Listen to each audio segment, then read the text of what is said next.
Hey everybody, it's H, and welcome to the latest installment of Dune Pod, your one-stop shop to get ready for the new Dune movie. This week, I'm joined as always by my co-host Jason. I piss on a spark plug if I thought I would do any good. And by the host of IMDb's podcast, Movies That Changed My Life, Ian de Borja. Oh, God, so cool. On this episode, we discuss 2007's neo-Western noir thriller, No Country for Old Men, starring Dune 2020's Josh Brolin and Javier Bardem. We explore whether fate or chaos determines our paths, the natural beauty of the world, and the fight to keep the flame alive against the forces of darkness. If you're enjoying the show, please be sure to leave us a rating and a review wherever you listen to your podcasts, as it really helps new listeners find the show. And now, without further ado, No Country for Old Men. Jason had a podcast a long time ago, back in the day, that he and another guy, Ian, did, where they would record for 60 minutes and edit it down to how much time? Between like 5 and 10. It was like... That's disgusting. Yeah. Yeah, it was very, very tight. And we did it ourselves and it was horrible. And that's kind of what killed it. But it was pretty good. It had a loyal but small following. Nice. Ian de Borja, welcome to Dune Pod. Thank you. Thank you both for having me. It's good to get you here. One of the things for me that has been really cool about this podcast, although it's specifically focused about Dune and Dune 2020 that's coming out this year, because we're looking at all of these influences and all these things to feed into it, we get to take a very broad view of both science fiction movies as well as other ones like we did Call Me By Your Name last week. And I just thought the idea of having somebody like you host the podcast Movies That Changed My Life.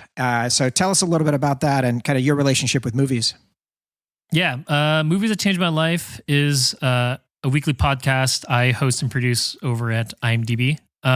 It is a podcast where every week we have filmmakers, actors talk about the movies that influence them into making them what they want to, made them want to be filmmakers or be in the film industry. Yeah, it's been fun. We've had a lot of sweet guests so far. Chelsea Handler, we had Darren Criss, Kevin Smith. Joel McHale was amazing. Yeah, Joel McHale was our second episode. And I know specifically the movie that changed your life, directed by the man himself, Stanley Kubrick.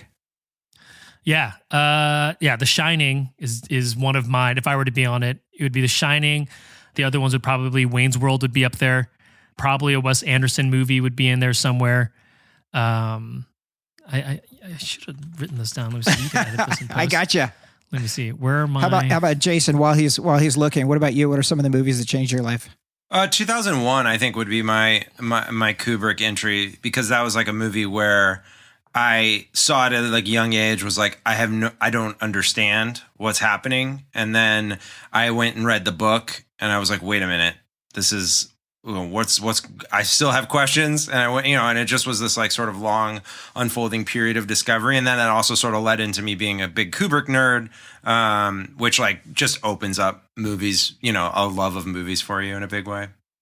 Yeah, I saw The Shining was not my first Kubrick movie. The first Kubrick movie I saw was actually Clockwork Orange when I was like maybe 11. So super same, massively inappropriate for like an 11-year-old boy to watch. But it also completely like opened my world into like movies and film as like art form. I remember the Clockwork Orange box in the video store in the grocery near my house where I would go to rent movies. Was like in a special R-rated section, was like in a special, like this is a dangerous section. And it was literally like Clockwork Orange and then like a bunch of softcore, like, a bunch of like, it was just a weird section of film. And I remember like when I was like 13 or something, I was like, I've got whatever this is, that the cover is just so iconic. And you're just like, what is going on with this? Like, this character, this cartoonish character is on the cover of Clockwork Orange. And I really felt like it was like my bar mitzvah or something. Like it was a real transition into manhood, was like agreeing that I was going to take this box up to the counter and be like, yes, I'm ready for this. You sure, kid? You know what you're doing? I'm ready. Yeah. That's amazing. Well, for me, it was Star Wars, obviously. I was born in 70, so I saw it in the theaters. Perfect aged. Oh, yeah. I saw it 13 times in the theater. It was quite an obsession. And then also Harold and Maude was another one. Young Frankenstein. Those were a couple of ones that in the household were just like on all the time and absolutely incredible. For comedies, Wayne's World is absolutely my favorite comedy ever. Like my uncle showed me the movie when I was maybe 10 with my younger cousin, who's my age also. And we watch it every day for us, like an entire summer. And I could recite every word of that movie. Of course. And it basically shaped the way like I look at comedy. And I still think it's like the best. There's so many scenes in that movie that are like I would just name as like my favorite scenes of comedy of all time. Like the scene with Alice Cooper. I was just gonna say the Alice Cooper scene is Alice like Cooper scene is the top most top 5 comedy. It's the most brilliantly written scene. Like actually, yeah. So, do you come to Milwaukee often? Well, I'm a regular visitor here, but Milwaukee has certainly had its share of visitors. The French missionaries and explorers were coming here as early as the late 1600s to trade with the Native Americans. In fact, isn't Milwaukee an Indian name? Yes, Pete, it is. Actually, it's pronounced Milwaukee, which is Algonquin for the good land. Technically, we are all foreigners here. The Milwaukee, Yeah. like that whole scene is just like so perfect. He goes like, "This guy knows how to party or what?" I mean, everything about that is so good. That is awesome. Well, so just for everybody tonight, we are covering on the pod. We've got Ian here, an expert to join us to cover 2007's No Country for Old Men. So this is coming up in just a few minutes, starring Josh Brolin, our very own Gurney Halleck from the new movie, as well as Javier Bardem, who will be playing Stilgar in the movie that really put him on the map and broke him for American audiences. So just a fantastic film we'll be covering. Next week, we will be turning to Duke Leto himself, Oscar Isaac, and we'll be talking about 2014's Ex Machina, written and directed by Alex Garland, which is just a really, really awesome sci-fi film. And again, continuing our theme of big beards on this show and in the film. So that's going to be great next week. Now, our one recurring segment at the moment for sure is Dune News. Would you like to know more?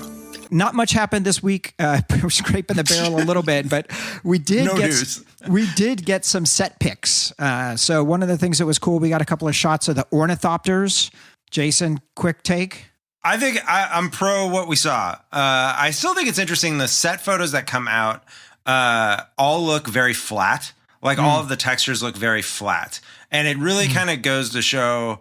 and if you watch some of the behind the scenes stuff from his other movies, whether it's Arrival or Blade Runner, all of that stuff looks really flat too. And it kind of goes to show how much is going on in the cinematography of them, how much is going on with the lighting in particular in these movies. And the thing I liked about the ornithopter compared to other representations of ornithopters is that it looks really insectoid, which I think is the point. Like if you read the description of it in the book, it's meant to be, and the name obviously indicates like it's meant to be an insectoid type craft with like actual insect wings. And so I think he's taking a very literal approach to the craft, which I take as a positive sign. There was a second set of photos that came around, and one of them was this really, really atmospheric shot that looked almost exactly like the Vegas, really orange and airy and spacey. So that just looked really beautiful. The trailer's supposed to come out this month, right? That's the rumor. July? Yes. Behind the scenes in the theaters for Inception and then virtually online for Comic-Con. If that happens. Inception gets to the theaters, right? If that makes it. Exactly. Ian, why don't you just tell us briefly, what is your history or take on Dune? What's your experience with it? Yeah, Dune was always something that I never came to finish or like read when I was a kid, I should say. And then the movie, I love Lynch. But I heard so many bad things about that movie. I like never wanted to watch it. And it just looks so goofy to me. Like, I think our friends over at 70mm said something along these lines. Like whenever I look at photos from Dune, I'm like, that looks like it was made in the 70s, which I think is a bad sign for any sort of sci-fi movie. Like if you're like a good sci-fi movie, like technology aside, it shouldn't look like it comes from the era that it was filmed in. Mm-hmm. Kyle MacLachlan in his little outfit, I was like, it always looks silly to me, so I actually never watched it, which makes me a suspect guest for said podcast about Dune. But I do, my biggest relationship with Dune is actually, I know Haitch and I have talked about this a bunch, it was the documentary Jodorowsky's Dune. I love that documentary. So briefly, for those who don't know, Jodorowsky's Dune is basically a documentary about this director Alejandro Jodorowsky is a Mexican director, very prominent in like experimental sort of art house filmmaking. The Holy Mountain is probably his most famous one. For those who want to watch a really weird movie, I highly recommend it. And it's basically, he tried making this movie. He tried making Dune, ended up costing way over budget. They canceled it, but basically almost every single person involved on the production side ended up being massively influential, like within sci-fi. It's very cool watching that from like a film history perspective. All right. Well, very good. Shall we get into it? Let's do it. All right, here we go. No Country for Old Men is a desperate chase through landscapes of natural beauty and a dark underbelly of humanity's twisted psyche.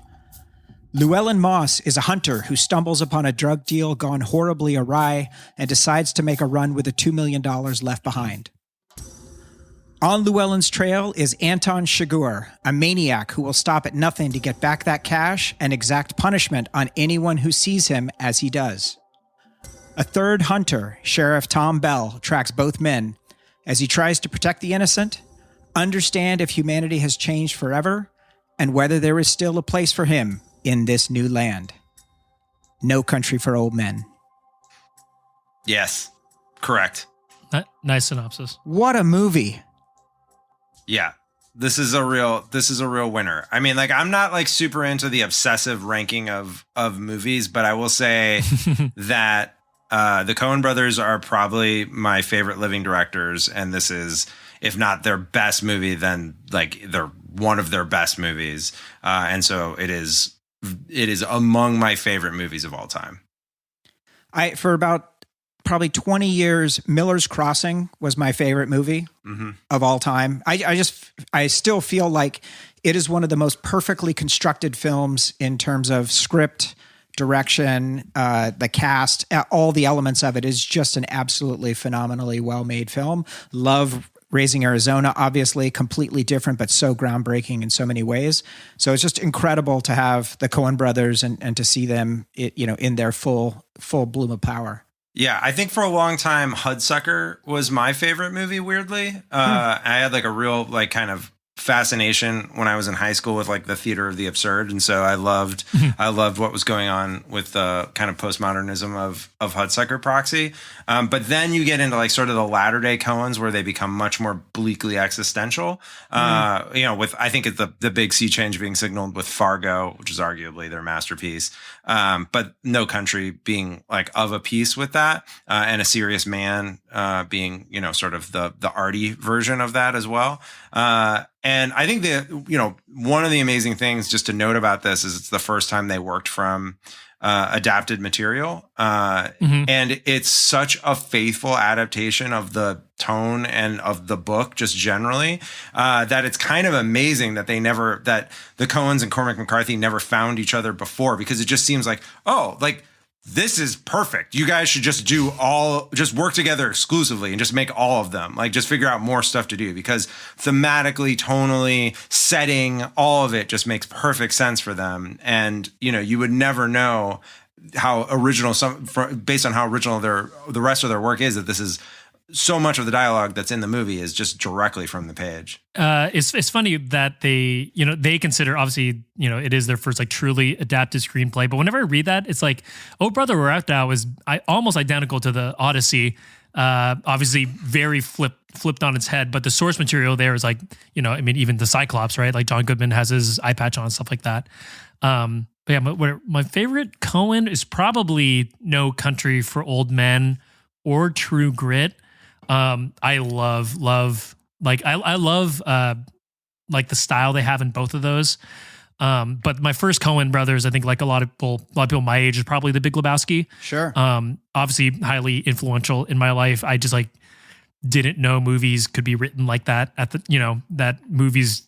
Yeah. And I think it also sets up like a theme that we'll probably talk about later about how, The Big Lebowski and No Country for Old Men, as wildly different as they are, I think a theme that Jason tapped on earlier is that both movies are essentially about like, does all this matter in the end? And I think there's some clear paths along most of their films that sort of address that idea of like, was the last 2 hours in terms of a movie, like what was a point, quote unquote, of that? And then for the characters, like was the end of their story, like was everything that happened before it worth everything, to the point, which I think is an interesting way how they frame it. They're able to frame it in so many different types of movies. Like Burn After Reading is very much like that. I mean, I think the last line of the Burn After Reading movie is like, what did we learn? What is this? Yeah. What did we learn? Yeah. So, I mean, very on the nose about what their themes are, but they do it in so many different ways. But I think No Country for Old Men, they do it, more subtly, but it's still very much there. Yeah, definitely. Well, so let's just jump into it, and we can start to talk about some of those themes as well as some of the different players involved in the film. So it opens up with these just absolutely gorgeous landscape shots. And we have the voiceover dialogue of Tom Bell, played by Tommy Lee Jones, who is just unbelievable in every scene of this movie. His dialogue, again, the Cormac McCarthy dialogue is so good. I was sheriff of this county when I was 25 years old. Hard to believe. Grandfather was a lawman. Father, too. Me and him were sheriffs at the same time, him up in Plano and me out here. I think he's pretty proud of that. I know I was. But his delivery is perfect. It turns out he is from the town, like from the same county that Llewellyn Moss is from in Texas. So it's just like directly rooted there. And Tommy Lee Jones does such a great job of just portraying that world-weary, cop, sheriff trying to deal with his legacy and his place in that. Yeah, there's not a bad performance in this movie, and Tommy Lee Jones is very, very good doing the West Texas sheriff. But I mean, like even the kid who's only real, like there's a kid who's like only real line is look at that fucking bone, and that kid deserves an Oscar. Like literally everyone in this movie who utters a line of dialogue is a champion. And Tommy Lee Jones is, I think, gets a lot of the really good Cormac McCarthy dialogue. And what adds to that intro is, I mean, Roger Deakins, his like right off the bat, he is flexing his muscles like the second that the movie starts. I think Deakins is, I think he's probably one of the top 5 or 10 most important people in film in the last 30 years or so, maybe of all time. I think sure. People could probably legitimately make that argument. And, the way he uses silhouettes and the way he shoots at night and dusk is just so freaking good in this movie. Obviously it makes sense for like a neo-Western. But the intro, like you from that dialogue with like the cinematography right away, you're ready to rock. Yeah. You get the whole theme of everything from the get-go. It just feels so natural to have this idea of this merging of the modern and the historical of a Western. It is perfectly married. So as that's unfolding, you have him talking about the dangers of meeting evil. We have our first views of Javier as Anton Chigurh. Do we know why the cop has arrested him at the beginning? So that's an interesting idea. He just sort of starts out. It's unclear what's going on. It's not in the book. The movie and the book start in the exact same place. So you have this absolutely horrifying murder scene that takes place inside the cop's office, and just his face as he's on the ground and just like the emotions that he's displaying, it is absolutely just shocking how intense he is. And the other thing I noticed I actually just watched it today, rewatched it today, is like the boot scuffs on the ground from the cop. Like, God, that's such a. I was gonna say the same thing. It's so haunting. Yeah, and it's such a small little detail, but if they didn't do that, you wouldn't notice it. No one would be like, hey, there's no like boot scuffs there. But the fact that it is there, you're like, holy shit. You really realize that it's there on purpose. And I think that's such a cool little touch that they add there. You also start to get into one of the things I noticed about watching this movie again is how economical this movie is. This, first of all, just like time, it's a 2 hour and 2 minute movie. Mm-hmm. They also shot it very fast. Like they shot it very quickly. And there's not a lot of wasted explanation in this movie. Like they're not going to give you a bunch. They're not going to tell you a bunch. Every little detail you should pay attention to because it's not going to be explained later. And in that opening scene, the scuffs is a good example. The other one that's a good example is they show him coming out of the bathroom and he's bandaged up his wrist because he choked the guy so hard that he made his own wrist bleed, which is a detail from the book. But like it's just so subtly done. It's like, no, he's a psychopath. He will choke someone out to death and enough to cut his own wrists, and then he's just gonna bandage himself up, move along, no problem.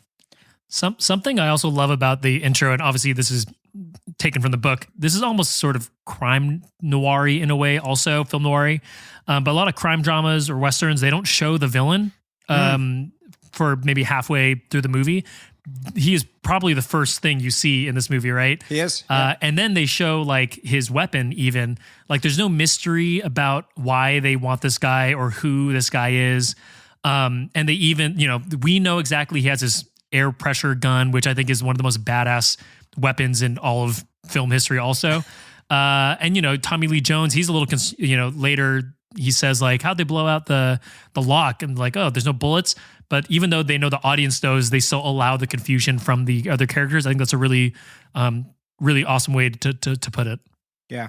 Well, and so we go, immediately after killing that cop, he then stops the guy on the side of the road. Sir, get out of the car. His delivery is just so intense.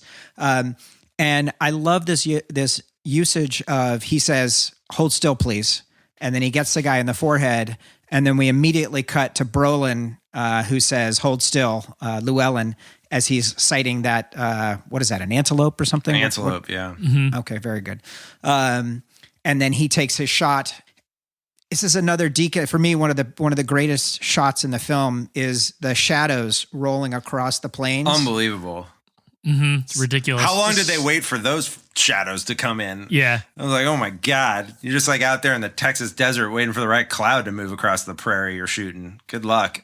And so this notion of you have the silence, the openness, you have just sort of like cricket sounds in the background, and Brolin is such a badass. From the moment you see him, just like the way he walks in the cowboy boots and the hat, using the binoculars, taking time. And you have the first introduction of a theme throughout the whole movie, which is the blood trail, and him on his way to the antelope that he wounded, but seeing instead the dog, following that back and seeing this drug deal that's gone horribly wrong.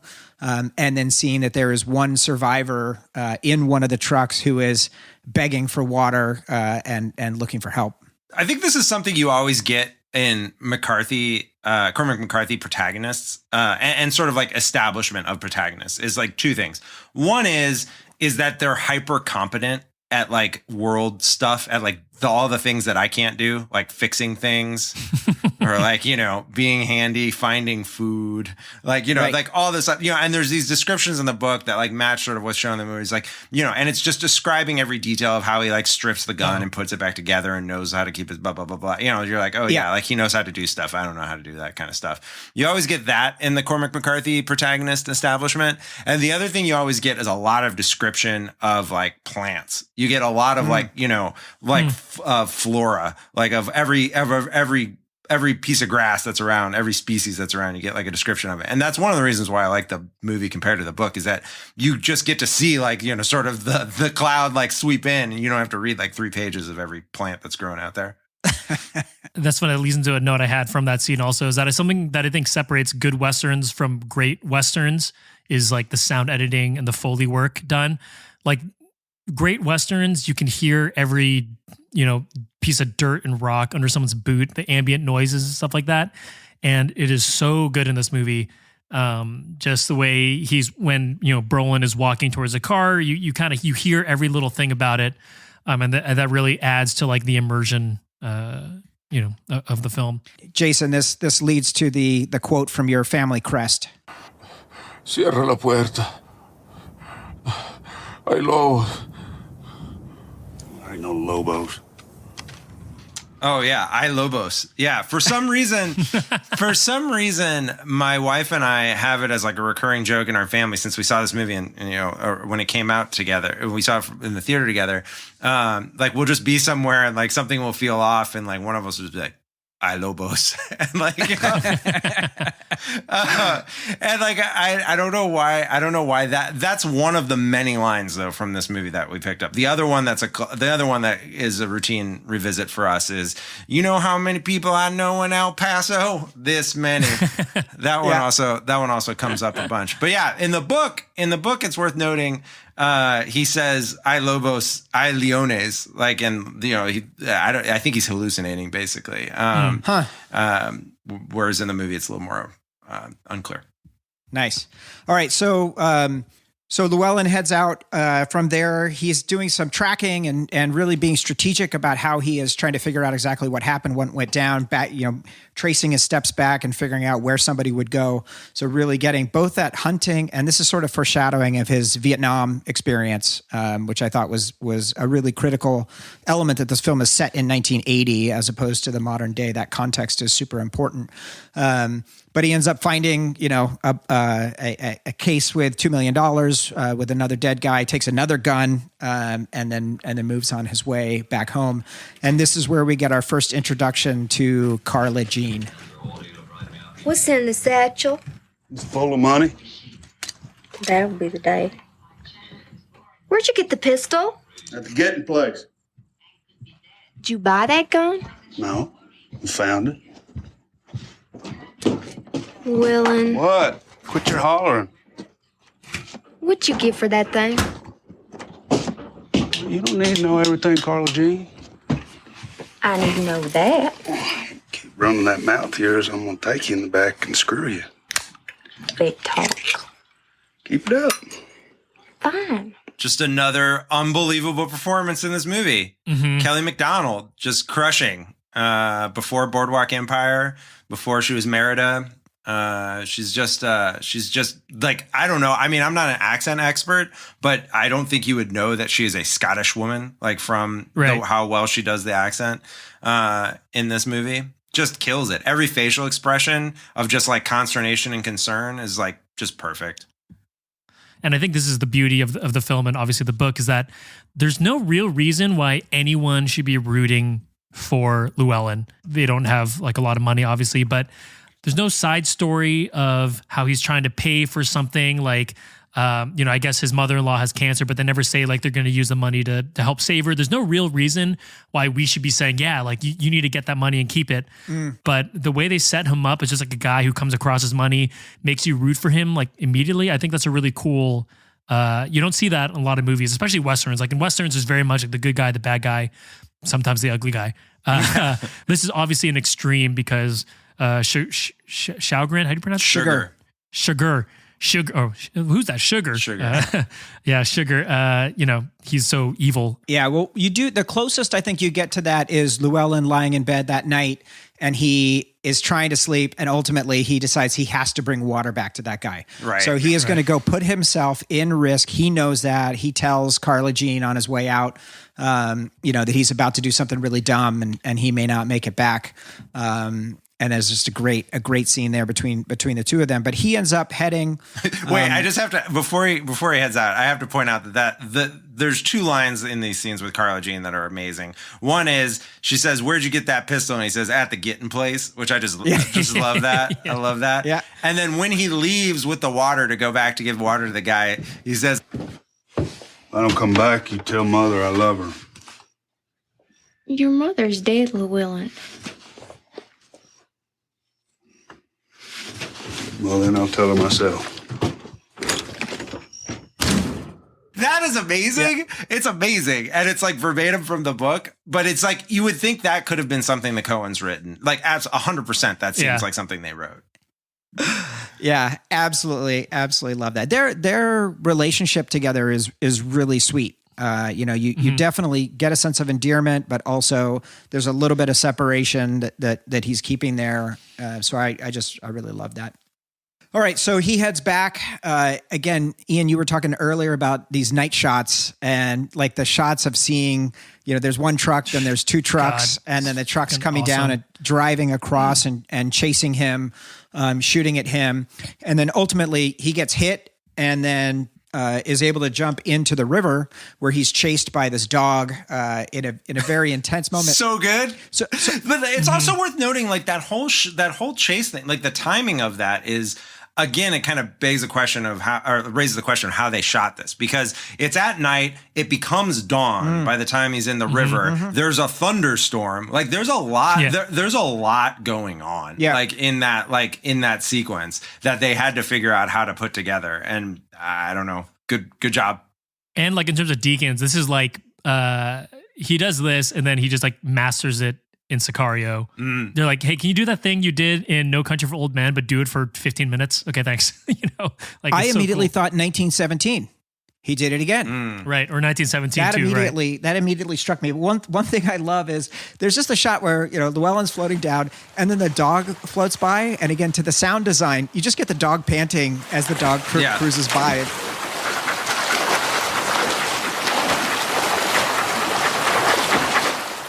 So great.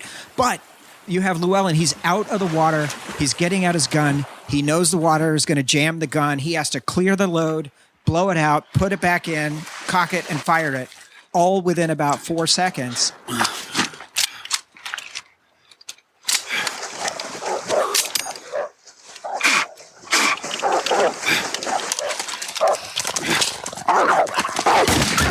It is so intense, and he keeps his cool all the way. That just tells you everything that you need to know about Llewellyn. And he was shot at the time. Yeah. Don't forget, he's already been shot. And there's a story behind that too. So I guess Brolin, when he was riding his motorcycle and he actually got into an accident like a couple days before they were supposed to shoot, and broke his shoulder. And he said in an interview, like as he was flipping over a car, he thought, well, I guess I'm not gonna be able to do that Coen Brothers movie because it was like on his list to work with the Coen Brothers. But then it worked out because he has a broken arm. He broke the same shoulder that he gets shotted. So it actually worked out for his character in a very weird sort of serendipitous way. Yeah. That's unbelievable. So the next scene is one of my all-time favorites of the whole movie, and that's the Texaco gas station scene. It's the introduction of the coin toss. And I'll just tell you now, I'm going to play a great clip here on this episode, but there are so many elements that I wanted to grab from this clip without playing the entire 3-minute thing. It's just so powerful. But his reaction when the guy tells him that he married into the gas station and he like chokes on the candy bar that the M&M or whatever. Yeah. That is hilarious. What's your one favorite thing from the scene? I'd be interested. Like, if you had to pick one thing that you remember the most, what's your one favorite thing? For me, my final takeaway for the scene is the very end where he says, "Well done. Don't put it in your pocket, sir. Don't put it in your pocket. It's your lucky quarter. Where you want me to put it? Anywhere, not in your pocket. Or it'll get mixed in with the others and become just a coin. Which it is." And he gives that look. Right. That's unreal. I was gonna say when he says, "Do you live in the house out back?" I mean, it's so cool because you don't know there's a house back there. They never just do an establishing shot of like, I guess if you're from, that part of the country or, sort of in middle of Texas where it's just kind of freeways and then just random rest stops along the way, that's probably standard there. But for those who don't know, that's like a surprise and they don't establish it at all. They don't make any point to say, like, they don't show him like making coffee and then coming downstairs or something. He just says it. And then the guy's face where he realizes like, oh shit, like I guess he does know where I live. That's a cool little bit of fear that they throw in there. I think that line is so cool. My number one favorite in this scene is the insert of the wrapper unfolding. Oh yeah. Like when it stretches out.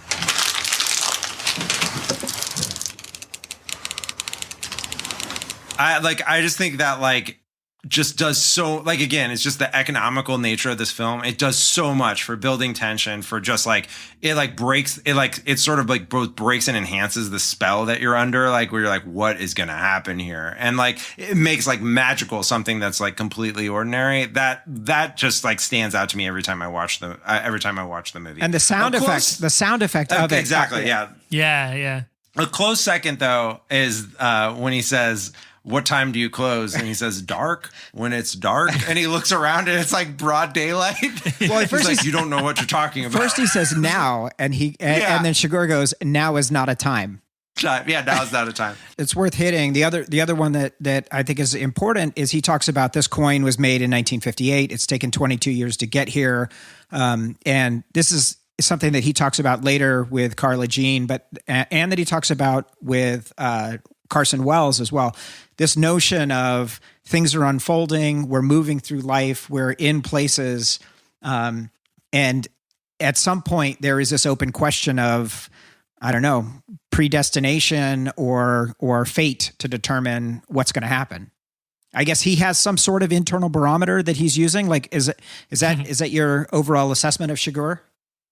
Oh, I think like in terms of the coin flip, you mean like why is he rely on the coin flip? Mm-hmm. I think like I think the point of Chigurh is that he's this chaotic evil force in the universe, but has his own internal logic and rules that he obeys. And that's like something that the Woody Harrelson character explicitly says. He's got like these crazy rules, like, you don't want to like, he doesn't have a sense of humor about or whatever. And like none of them are moral rules as we would understand it, but they're internally consistent to him. And so, at the end of the movie, Carla Jean says, I'm not gonna bet, the coin doesn't have any say in it. And he says the coin got here the same way I did. And so he has this totally fatalistic view of, what's going to happen, but I'm going to let you sort of, the one thing I can offer you is as a toss of a coin that's consistent with my ethics. Chigurh would have fit in with Arrival. Yeah, I think so. Chigurh is like the evil is what happens if the aliens showed up and were evil heptapods. Yeah, that's right. Yeah. All right, so we go from there to the introduction of Deputy Wendell as he and Sheriff Bell mount up their horses, and just scene after scene, you have this incredible crime scene analysis, the ability to instantly identify the car, instantly identify the shell casings and exactly what they are. And then you have just fantastic comic relief. The actor who plays Wendell is so good. Garrett Dillahunt, who also played like 3 different roles in the Deadwood series. Yes. And is he's a real gem in this movie, and I believe is one of the Coen brother ads. Like that is something that they maybe enhanced the character that was in the book or something like that. But he gets in this a crime investigation scene. He both gets the line, "Oh hell's bells, they even shot the dog," which is a standout, just a real standout. And then as he's recounting the fact that, we're actually looking at, 2 different crimes that happened here, the initial standoff that ended in violence, and then management that came out and got killed by Chigurh. He says, "Oh, these boys is all swole up. So this was earlier, getting set to trade. And whoa, differences." And like whoa differences, is another Goldman family. Oh, it is. It's another Goldman family go-to for whenever there's a dispute. This movie really has a lot of cultural resonance in our house. Love it, absolutely love it. So from here we have Llewellyn, who has been on the run. He is, I think, handed off Carla Jean by this point and sent her to Odessa to go be with her mom. But he's getting all of his gear. He's setting up his sawed-off shotgun. He's going through all the process of hiding the money, and you have all that sort of perfectly tying the knot to be, from the cord that he cut down from the blinds, shoving it, in the grate there, and also identifying that the Mexicans are there and they're coming for him. So then we also have, I don't know why, but this is one of the shots that I remember more than any shot in the movie is the exterior shot as Carson Wells is taking the elevator up to me. This is the introduction to Carson Wells and the man who hired Carson Wells. That's literally how he's credited. Stephen Root is credited in the film, or the man who hires Wells. But there's something really iconic of like this Texas is probably Dallas or wherever it is, some big office building where you have, murderous drug dealing, businessmen in this corporate environment. I absolutely love that shot. And then all of the interaction between Woody and Stephen Root is just great. Yeah, it's a Coen Brothers. That's a Coen Brothers move too. They set up. Well, Stephen Root is a Coen Brothers, like go to in general. But like the move also of the man behind the desk who doesn't actually have power is like a big Coen Brothers motif. Like from The Big Lebowski and on. It's basically they love the like, oh, this guy's like really fancy and like he's gonna get it in the third act for sure. This guy is gonna be like kicked out and have a dog lick its face for sure. Well, I love it. So we have all of the tension of Chigurh tracking down that the motel, the Del Rio, and being able to identify it, and then taking out the Mexicans. Can we just talk for a second about the sound that the silenced shotgun makes? Woo! Oh, God, so fucking it's cool. Like I just wrote down nightmare fuel in my notes. It's like the scariest sound I've ever heard. Yeah, and like they take the time to show you it's also a spray shotgun. I don't know the exact term, buckshot, right? Where like, because when he shoots the shoots the closet in case someone's in there or like behind the bathroom door, and it just shows all the pellets through there. God, it's so cool. I just love Chigurh. Like I love him so much. He's such a cool and badass villain. They take no time to. They take zero chances to give him any sort of redemption, which I love.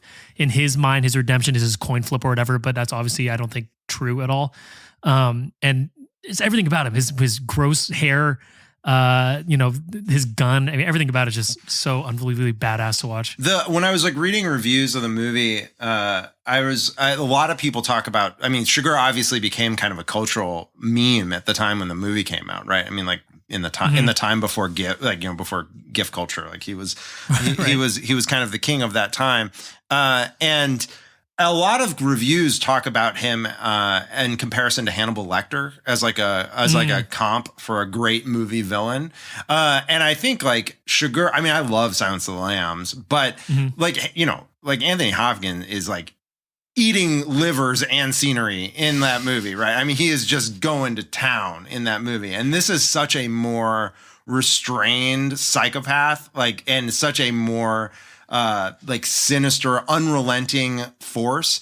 It's interesting too, because again, like it's totally from the book, but it's exactly the same kind of concept as they dealt with in Raising Arizona, of like, the hell beast that comes out to like charge down the highway. They even have a shot of Chigurh, like pulling it when he's using the tracking device, of like one of these like low angle, like at night highway shots. That's exactly the same kind of shot they use for like the Hell Rider in Raising Arizona.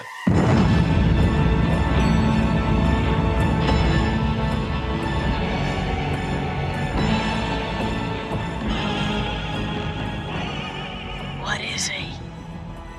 Do you see him too?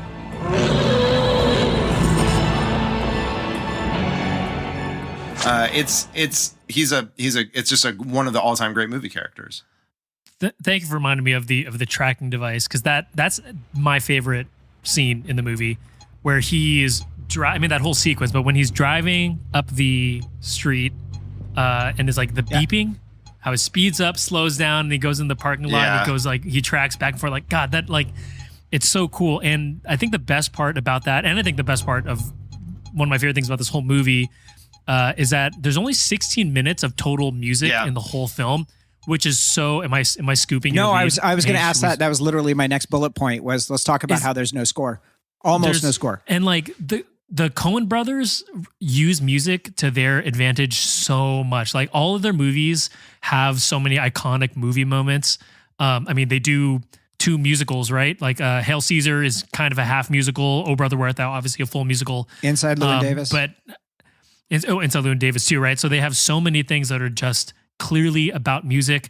I mean, even like minor characters, like in Big Lebowski, there's the whole Creedence Clearwater tape sideline, and Burn After Reading, Brad Pitt, he always has his little workout headphones on, stuff like that. There's a like, musical number in Lebowski. I mean, there's a musical. Right. Yeah. Yeah, there's a musical number in Lebowski, right? I mean, and it's so cool and such a flex on the Coen Brothers that like, yeah, we don't need to rely on like, quote unquote cheap musical tricks or things like that. Like we can craft this tension and terror with just like a beep and that all comes back to, I think, like what makes great Westerns great is like the immersion of audio and sound, and they do it in a neo-Western way with like this tracking device, which is so cool.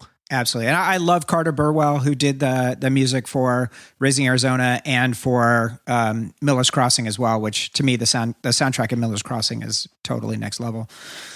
So after Llewellyn is able to get the money and get out the first time, he goes to another hotel. And this time he's lying in bed and he's like, ain't no way. He's just pissed off. He's trying to figure out how the hell this guy found him, finally realizes there's a tracking device. And we have this scene similar to the tension of Chigurh backing up with the beeps. You have Chigurh's shadow walking by.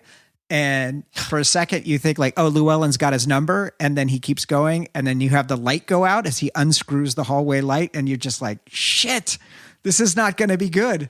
Yeah, I mean the shot in the hallway. I mean the whole sequence is amazing, but the tension building of the hallway is like, I mean that scene alone is kind of Coen Brothers Hall of Fame. I think that's that's like they just slide that one across the desk to kind of get their Lifetime Achievement Award. Yeah,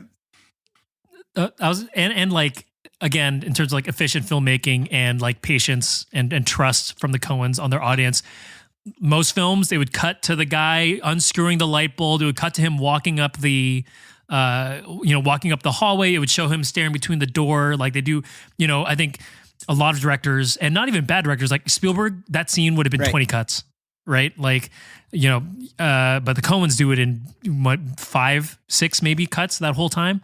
And it makes it so much better that like, it's him, you hear the beeping a little bit and it's not going to end well, or at least, there's going to be some action there, but they don't cheapen it by giving any leads away. They just let it all happen and you're experiencing it as he They does, also cut out some stuff from the book to make it even more efficient, because in the book, like Llewellyn kind of gets the drop on Chigurh, and there's like a scene in which like they sort of like have like a bit of dialogue or whatever, and then he runs, and then Llewellyn runs away, and then basically it unfolds the same way. But like in this, they're just like no, none of that. Just like he's out, he's running, he comes back in the building, he tries to get out, sees the guy's dead. I love the little scene. When he comes back into the hotel lobby and his pet is cat. Like lapping. Oh my God. So great. It's just it's a really great scene. So I absolutely love that. And then on the run, jumping out the window and jumping into the truck that's driving by, that scene is so intense, how the person driving is immediately taken out and Llewellyn is driving. It is relentless. The shots, he's using a submachine gun that he's picked up. Chigurh is using a submachine gun, but it's like single shots.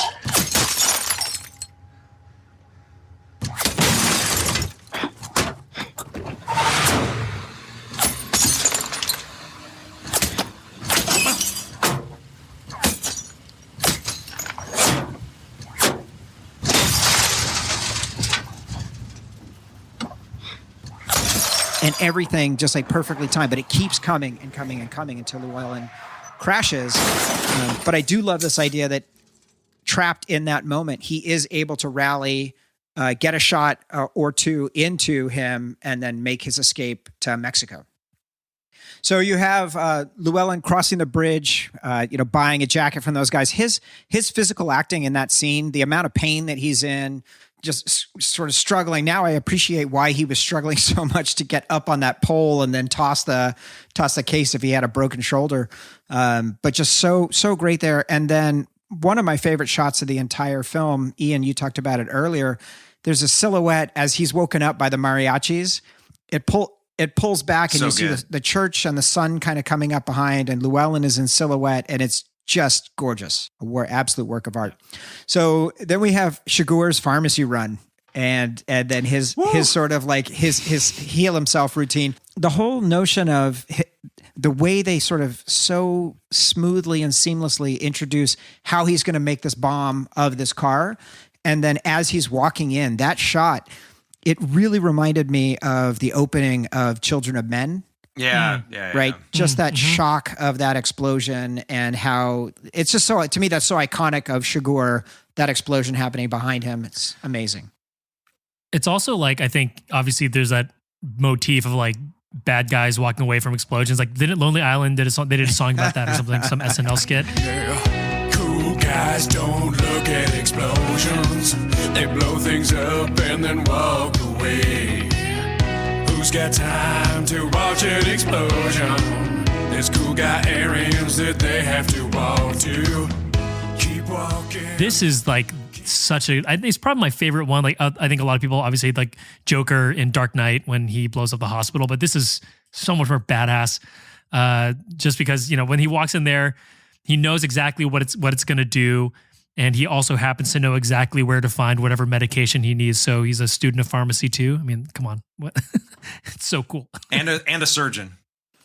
Right. I just love the shot of him naked on the toilet, like with his legs crossed and sewing himself up and injecting him. It was just incredible. So then he also is cleaning up, taking out both Carson Wells and the man who hired Wells. And Carson Wells, played by Woody Harrelson.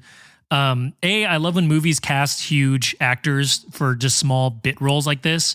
And that scene where Chigurh has him sitting down in his hotel room, and, you know, Woody Harrelson, he's very calm. He probably knows what's going to happen anyway, but there's a moment where he just like touches like his eye, like he's trying to hold back his tears, but obviously just one comes out and he just like wipes it away really quickly. Is so good.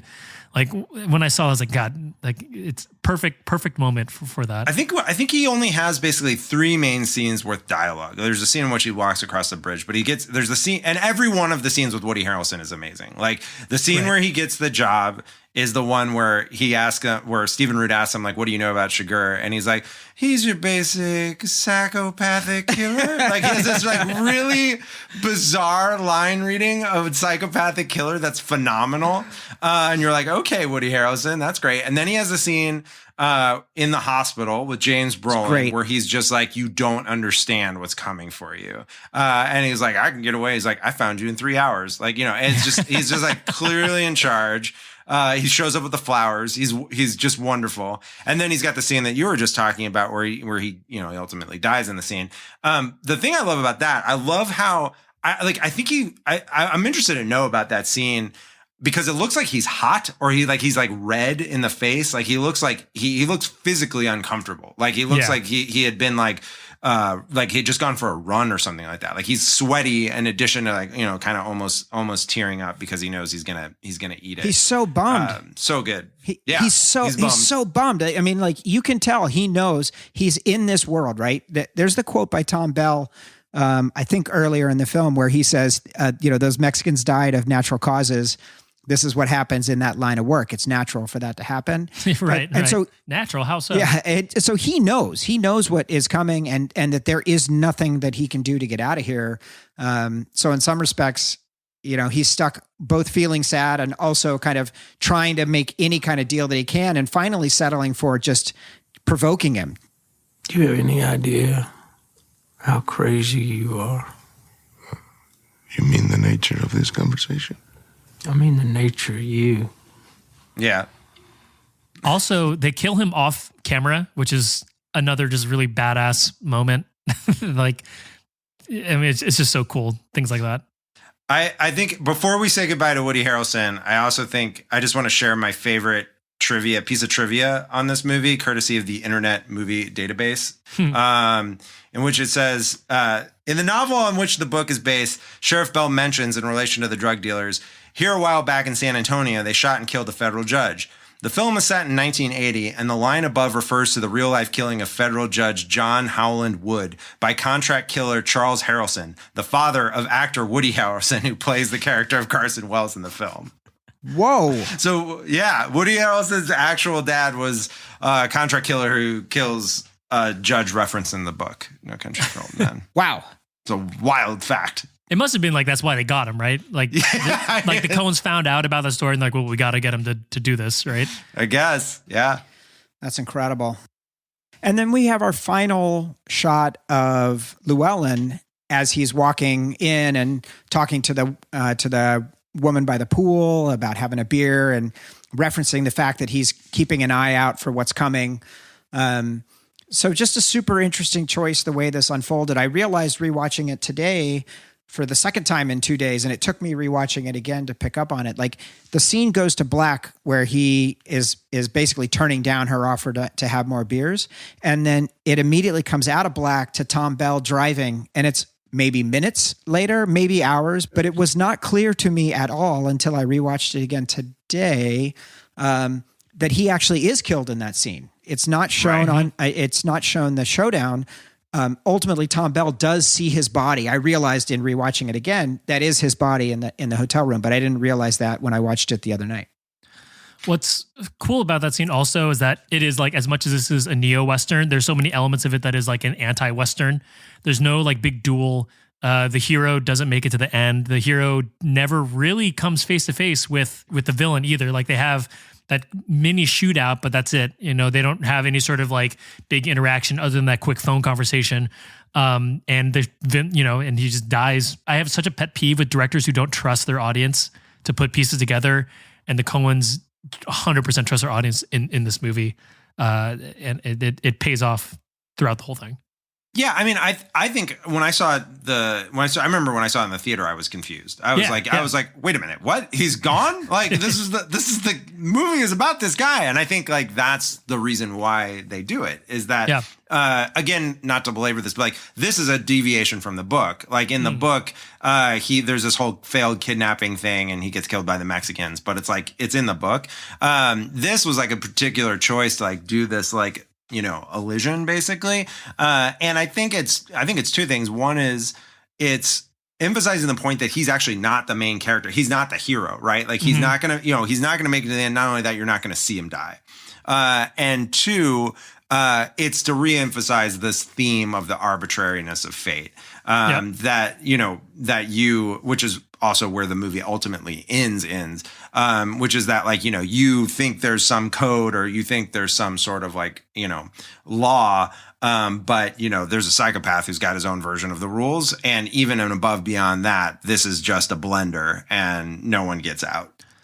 He's even face down when they show the body, right? Like they don't even show his face. No, right? he's face up. Oh, he is face up. Yeah, he's faced up, but shot. It's a shot at an angle. It's tough to see. Okay. And you had just seen one of the Mexican guys out on the pavement in front of that. And so when I watched it again the other night, I just thought it was another one of the drug guys that had gotten caught up and that maybe Llewellyn had run off. So not a clear shot either way. You know, it's it definitely is. I mean, I saw that there's confusion on the internet, and there are whole plot people who deny that Llewellyn's dead, and it's all a setup and blah blah blah. But so you do have this great scene again, Jason. You were alluding to it a little bit right there, but Tom goes and goes to the coroner's office and then talks to the local law enforcement, and they have this great conversation. What's it mean? What's it leading to? You know, if you'd have told me 20 years ago, I'd see children walking the streets of our Texas towns with green hair, bones in their noses, I just flat out wouldn't have believed you. Signs and wonders. But I think once you quit hearing sir and ma'am, rest is soon to follow. Oh, it's the tide. Yeah. It's the dismal tide. It is not the one thing. Not the one thing. And essentially they're talking about the dismal tide and how things are falling apart, and that idea of the pressure of, you know, is the world getting darker and changing, which then Tom, after a brief interlude of going back to the hotel room, seeing that Chigurh has been there, I assume after the fact, after Llewellyn was killed, I think Chigurh is there, opens up the vent, takes the money, leaves the coin, and takes off. But that was confusing because there is that shot where it looks like Chigurh is off to the side. Yeah, I think that's an interior. I think that's like a mental like projection on behalf of Ed Tom. I don't think. I think that's like what Ed Tom is worried about happening. Got it. Is my interpretation of that scene. That's a better interpretation. I was like, maybe he was somewhere else or something else was going on, but But I actually, because then it sort of feels like he's just like lurking out there. I love. There's so many scenes in which Ed Tom is just one step behind. The other one is, you mentioned pulling up to the motel. This scene at the end, and then the one where they show up to the trailer, Llewellyn's trailer, and the milk is still sweaty. And he has that great line. He says, "Oh, that's frustrating." And then Edward Dillon says, "Like, oh, Sheriff, we just missed him." Like, it's just so great. We ought to put out an APB. What, for somebody who just drank milk? Yeah, so great. So yeah, I think there's also, and he looks in the television, the dead television, the same way that Chigurh did. Yes, that shot is amazing. Yeah, it is. It's like it's a nothing shot. I mean, like there's no reason they had to do it. And what does it mean? I guess is the question that both Chigurh and him kind of looked in there and saw their reflection. Yeah. I mean, I guess one thing, I think they're both like kind of putting themselves in the mindset of the person that was there before, right? They're trying to find Llewellyn. And so it's like, okay, like who's the person that was here? And like, how do I identify with them? And then I think it's also just the mirror theme of like, there's this like, primal force of evil out in the world. And then there's this sheriff who's, trying to carry the fire, despite all of the darkness. And these are these like elemental forces, but against the backdrop of which is just total chaos. Like it doesn't, like the chaos doesn't care what these people's priorities or rule sets are. And stepping back to the Chigurh scene and with the milk, where Chigurh drinks the milk, speaking of Kubrick, I actually think that could be like a little nod to Clockwork Orange. Yeah. Milk is a big theme in Clockwork Orange, where Alex DeLarge, the antagonist, anti-hero, whatever villain of the movie, right. It opens up with him drinking milk, and they always have their milk plus or whatever before they go out and do their crimes. And I think it's even him sitting, sort of staring blankly, drinking it. I think it's a nice little, could be a little nod there to it. Nice. Well, and you also have that absolutely gorgeous shot when Tom steps into the hotel room. And there is, speaking of, the Western, it's like the classic Western pose, right? He's standing there, he's got his gun out. And it's this weird shadow where it's not like a perfect shadow. It's kind of like his right leg. It's kind of like lighter. So there's like these interesting gradations. I don't think you see his whole head either. No. Like the top of his hat's cut off from the door frame too. Totally. Yeah, I love that shot. Totally amazing. So then we have Tom going to speak to Uncle Ellis. Uncle Ellis. Love Uncle Ellis. Another just standout performance.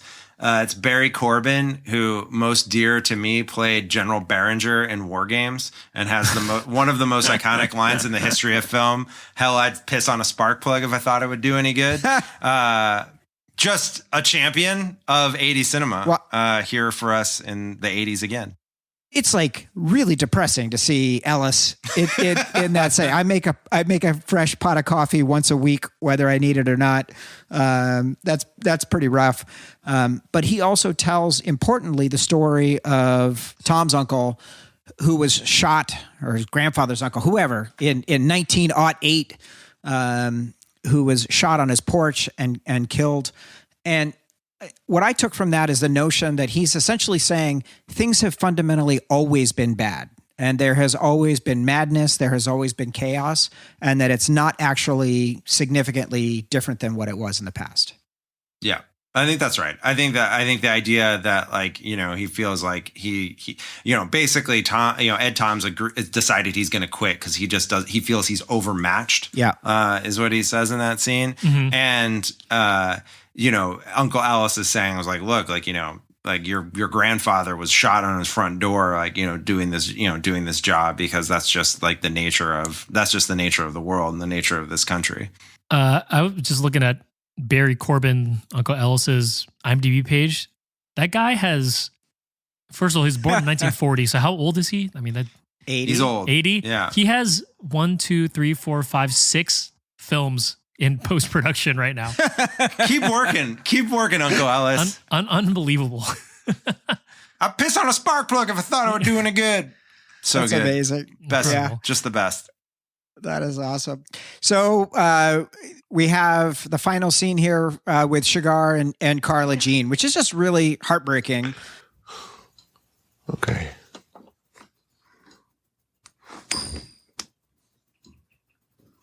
This is the best I can do. Call it. I knowed you was crazy when I saw you sitting there. I knowed exactly what was in store for me. Call it. No. I ain't gonna call it. Call it. The Coen don't have no say. It's just you. I got here the same way the Coen did.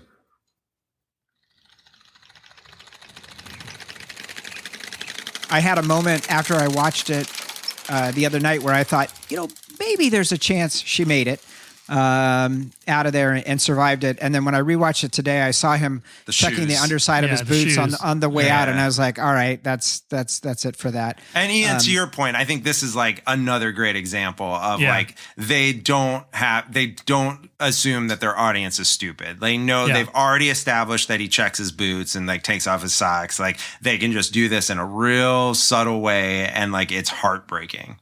Yeah, it's so good. I mean, and it's also further confirmed when he is, he gets hit by the car right afterwards and he's trying to pay the kids. Like, you didn't see me, like, give me your shirt, whatever, just things like that. It lets you confirm, at first, okay, if they didn't get the shoes, maybe they'll get it when they say this. And it's just so good. What was that line? Read again, Jason?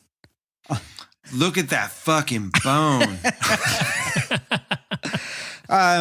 So I guess, really satisfying. Chigurh just like walks off into the sunset. Yeah, I do want to talk about why there's a car crash, though. I think I think that's an interesting thing to have happen. He's basically been proven to be indestructible throughout the whole movie. He can, he gets damaged, but like he's always just keeps moving. And so in that sense, it's like of a piece, like because he survives this. He's got a bone sticking out of his arm. He's not going to get caught napping now. But on the other hand, it does also show that the real enemy or the real villain in the movie is chaos. Even though Chigurh is this agent of chaos, is this agent of destruction, is evil, he's still subject to the whims of fate. Mm-hmm. Like he had the green light. Yep. Someone else plowed into him. And that's just true for everyone. The person who plowed into him got there the same way that the quarter got to Carla Jean. Right. It's all part of the same cruel indifference of the universe, which is just where the Coen brothers like to hang out now. That's like that's their playground, is what ways can we demonstrate the cruel indifference of the universe? What do we got? And I also love that scene because he's the one bartering for his life, essentially, right? I think it's very cool that the guy who claims all this power on like a coin flip and fate and all this sort of stuff, all of a sudden, he's not coin flipping anything. He's offering money right away, saying like, just give me your shirt. Like, I got to get out of here. He doesn't try and play by the same rules that he has established for himself throughout the rest of the movie. And I think it ultimately shows that he is, as much as he believes like this person who believes in chaos and life finds a way mentality, that he doesn't really believe in that, because if he did, that would have been where he stops. Right. And that's a very poetic ending to his character. So the film wraps on Tom sitting with his wife, who is like, oh man, you're retired now. I have to deal with you on like all day long. This is going to be a problem. She's like, you best not hang out around here. That won't work. But she does convince him to tell her the two dreams that he had, and this is just amazing to me. The descriptions of particularly the second dream. It was like we was both back in older times, and I was a horseback going through the mountains of the night, going through this pass in the mountains. It was cold, and there was snow on the ground. He rode past me and kept on going. Never said nothing going by, just rode on past. He had his blanket wrapped around him, his head down. When he rode past, I seen he was carrying fire and a horn, the way people used to do, and I could see the horn from the light inside of it, about the color of the moon.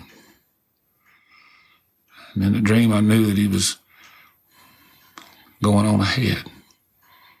He's fixing to make a fire somewhere out there in all that dark and all that cold. I knew that whenever I got there, he'd be there.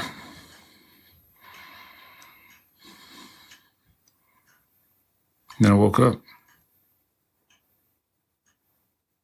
And immediately that notion of his father riding ahead, setting up the fire, he'll be there waiting for him.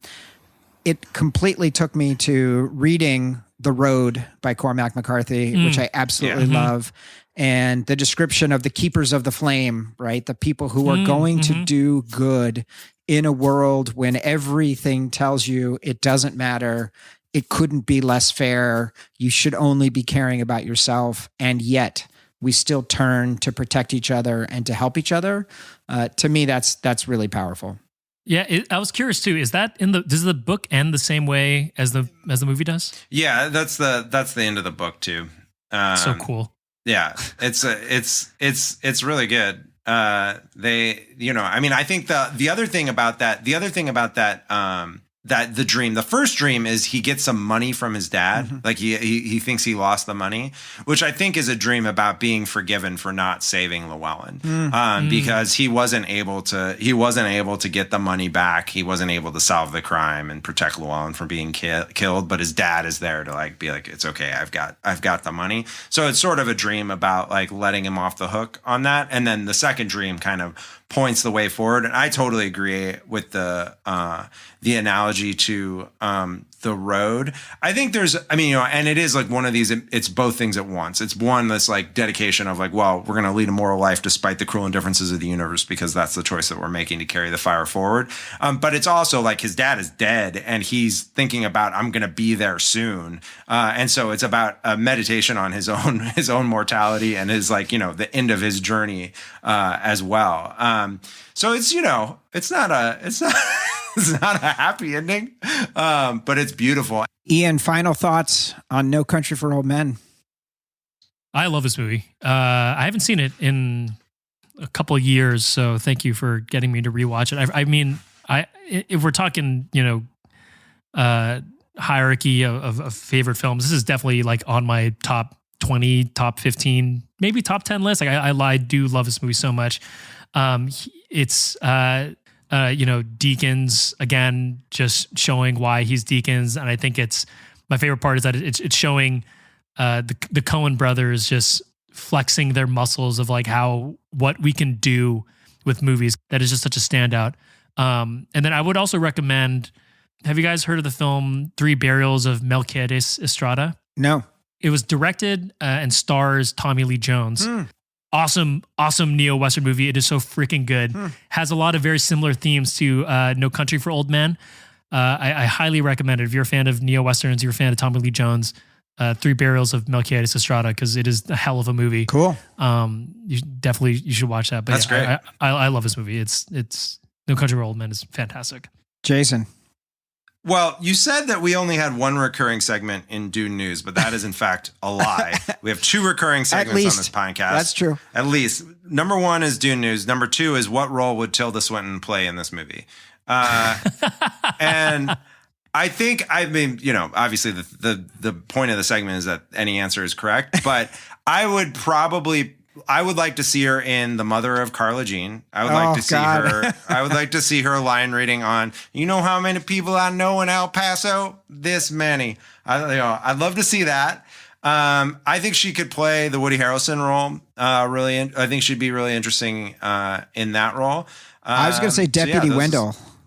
Yeah. So I actually think when you said that, I immediately thought she could play Shigur. Yeah. Oh yeah. She would be unbelievably badass. Terrifying. Just not really talking. Horrifying also. I think that because, have you guys seen Suspiria, the 2018 version? No. Yes. She is so terrifying in that movie. So good. And I think she could, obviously no one can replace Javier Bardem, obviously, but if we're playing this game, I think she would be a very, very cool interpretation of Shigur. That's awesome. Good. Well, I agree. I love this film. I love this film as well. Absolutely, just a beautiful meditation on life and how precious it is. I think at the end of the day, that notion of we have a responsibility to help protect the things that are good, even though sometimes it can feel impossible. to push back against that dismal tide. All right. Well, that is No Country for Old Men. I think, I guess one last button to think about it is, Jason, what's your take on Josh Brolin as Gurney? Like, what did we learn about Gurney and what did we learn about Stilgar? So, I mean, it'll be interesting to see what happens. I think the problem I've always had with the Brolin casting for Gurney is that Gurney is described as this incredibly ugly lump of a man in the book. And so having just reread the book for the first episodes of this podcast, I have a hard time imagining someone as handsome as Brolin playing Gurney. But then, if you think of him as sort of like Thanos Brolin, then maybe that works. And Bardem, I think, can do, and you can do a lot more there, I think. But Patrick Stewart plays Gurney. I know. Gurney, yeah. I was going to point that out. Handsome man. Very handsome man played him. Well, I think so. So Gurney is like the weapons master, right? He's a combination of a weapons master and training Paul. And so you have all of that competence and capability, and then you also have this notion of him being a musician. So that will be interesting to see how I know how much you love music as an element in people singing and doing that. So we'll see how that unfolds. But yeah, I think Stilgar has this quiet intensity, and when he speaks, it's really powerful. And so I think Bardem will be perfect for that. Yeah, Bardem is perfect in like everything he does. The guy barely misses. He's so good in every role he plays.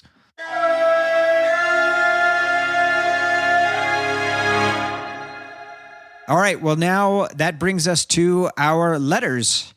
So we have one letter that came in this week from Christopher Jones, a.k.a. Jonesy Loves Beer, from the Paper Keg Radio Syndicate. It says, subject line, finished Dune. Finished Dune, and I too feel like I've spent years wandering in the desert praying for rain. What a long, dry book with some sprinkled oases of pure joy and entertainment. Now that I finished the book, I think I'm going to go back and listen to your first episode. But before I do, a question. You sit down to write the ultimate retelling of Dune. What are your top 3 changes you'd make to enhance the story? Without spoiling it for Ian. No, it's fine. This is a real question. I kind of go back to we talked about when we covered the book the first time that we think the denouement of the first book is like there isn't one. It just kind of ends in the climax, and so I would change that pacing a little bit. And I think where the Lynch movie ends with it raining is a more satisfying ending thematically. And then I think the second act of the book has some pacing problems where, as you know, they just sort of end up wandering in the desert, and there's lots of descriptions of the desert, but they're just sort of like on the move, and it's kind of a Cormac McCarthy thing where it's like, yeah, like you're describing sand in like 17 different ways. I get it. It's a desert, man. Like, keep it moving.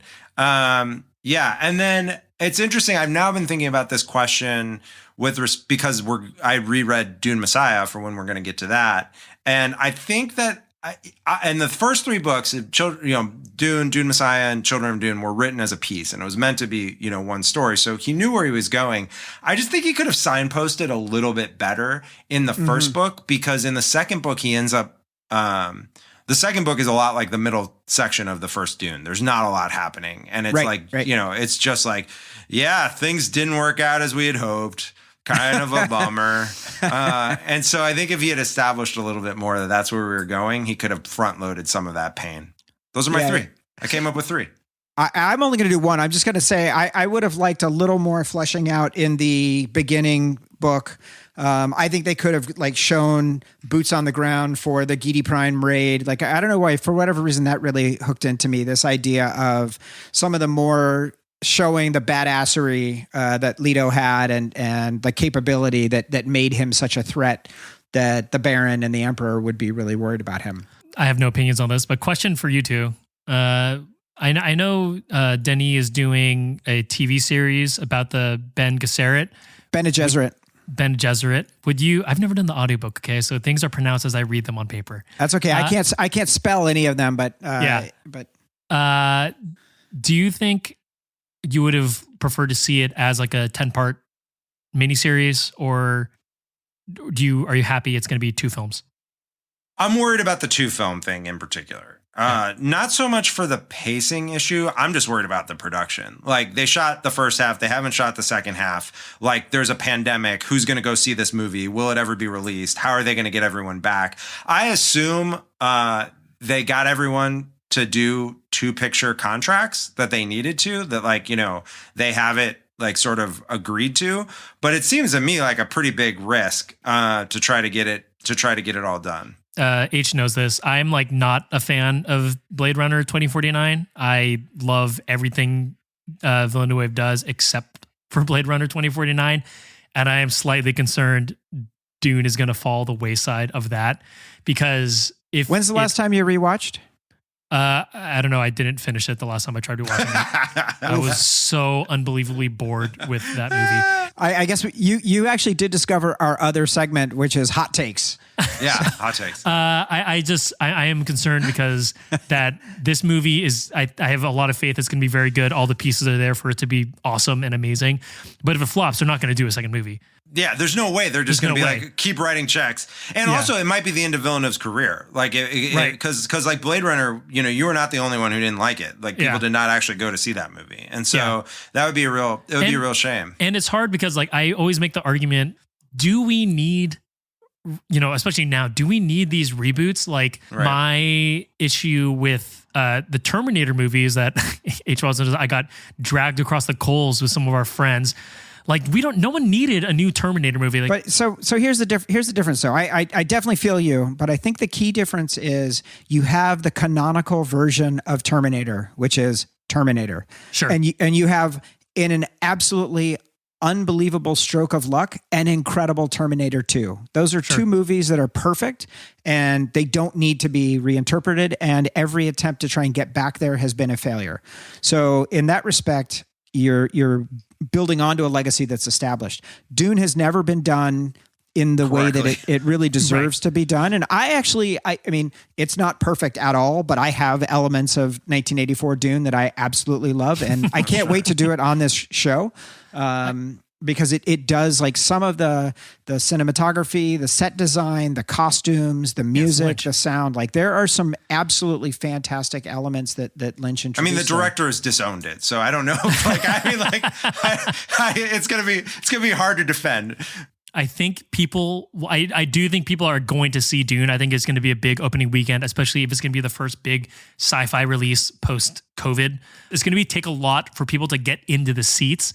And I think even if it's awesome, like, it's going to have to be so good. I'm nervous. We're going to find out. We're very nervous, but we are bringing converts along because of the power of this podcast. We have at least one person who wrote a letter and said they read the book. Shout out to Michael Sippy on Instagram, who said, I don't think he agreed to read the book, but he at least wanted to be friends of the Dune Pod Instagram account. We're building the hype right now. It's going to be fine. I'm excited. I'm reading it in preparation for the movie. I'm very, very excited for it. It's going to be, the world needs another sci-fi epic, and this is going to be it, I think. I think so too. And we got another letter this week on that from another enthusiastic Dune Pod fan who said, just listened to your most recent podcast episode. Really good. I enjoyed the conversations and insights into the movie. This was for Call Me By Your Name, which I did see and really liked. And so we appreciate that. Thank you, Mom, for sending me that. That's how you know you've really made it. Your mom's listening to your podcast. That's it. And that's it for this week's episode. I want to thank Jason and Ian for the great conversation. Next week, we discuss Ex Machina by Alex Garland, writer-director of some of the best genre films in the last few years, including 28 Days Later, Sunshine, and Annihilation, as well as the recent Hulu series Devs. Give Ex Machina a watch, and then join us here as we discover it together next week. If you're enjoying the podcast, please leave us a rating and a review, as it really helps new listeners find the show. Dune Pod is a production of Haitch Industries, a member of the Paper Keg Radio Syndicate. The episode was produced and edited by me, H. Our artwork is by Catcher, and our theme music was composed by Toby Forsman of Whipsong Music. Thanks for listening. We'll see everybody next week.